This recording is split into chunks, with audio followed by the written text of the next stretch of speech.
আসসালামু আলাইকুম প্রিয় দর্শক, সবাইকে স্বাগতম জানাচ্ছি আমার আজকের পর্বে। আজ আবারও হাজির হয়ে গেলাম একটি ডিম, সুজি আর ময়দা দিয়ে তৈরি খুবই সহজ এবং ভীষণ মজার একটি সকাল বিকেলের নাস্তার রেসিপি নিয়ে।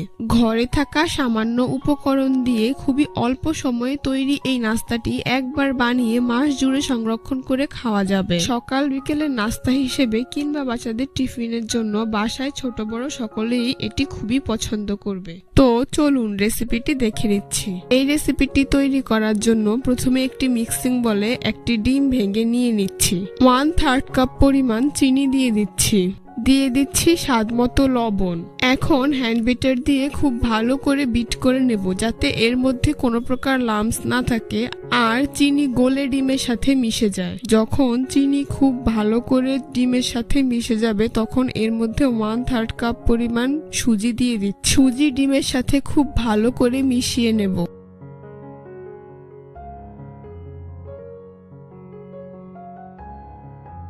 এবার এর মধ্যে অল্প অল্প করে ময়দা অ্যাড করে সফট একটি ডো তৈরি করে নেব।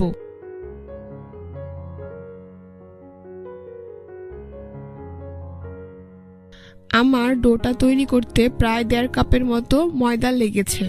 ডোটাকে প্রথম অবস্থায় একটু নরম মনে হবে, কিছুক্ষণ রেস্টে রেখে দিলে শক্ত হয়ে যাবে।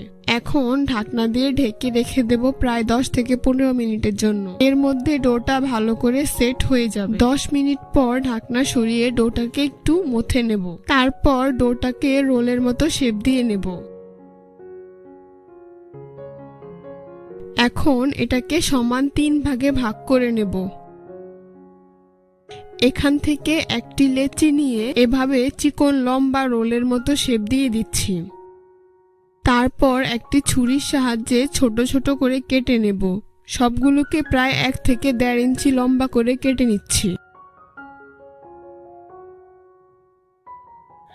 এবার এখান থেকে একটি অংশ নিয়ে এভাবে হাতের সাহায্যে লম্বা একটি পিঠার শেপ দিয়ে নিচ্ছি। এটি দেখতে অনেকটা সেমাই পিঠার মতো হবে। আপনারা দেখে নিশ্চয়ই বুঝতে পারছেন আমি এটা কিভাবে তৈরি করেছি। তো আমার একটি নাস্তা তৈরি হয়ে গিয়েছে। এখন এটিকে একটি প্লেটে উঠিয়ে নিচ্ছি। একইভাবে আমি আরো একটি নাস্তা তৈরি করে আপনাদের দেখিয়ে দিচ্ছি।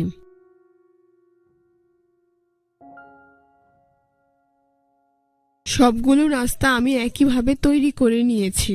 এখন এগুলোকে ভেজে নেব। সেজন্য চুলায় একটি কড়াই বসিয়ে তাতে পরিমাণ মতো তেল দিয়ে মিডিয়াম আঁচে গরম করে নিয়েছি। এখন এই গরম তেলে একে একে নাস্তাগুলো দিয়ে দিচ্ছি।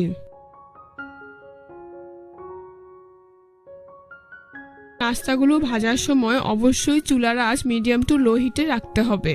কিছুক্ষণ পর এক পাশ হালকা লাল হয়ে আসলে নাস্তাগুলোকে উল্টে দিচ্ছি। এভাবেই কিছুক্ষণ পর পর নাস্তাগুলোকে উল্টে পাল্টে একটু সময় নিয়ে গোল্ডেন ব্রাউন কালার করে ভেজে নিতে হবে। নাস্তাগুলোকে অবশ্যই ঘন ঘন নাড়তে হবে।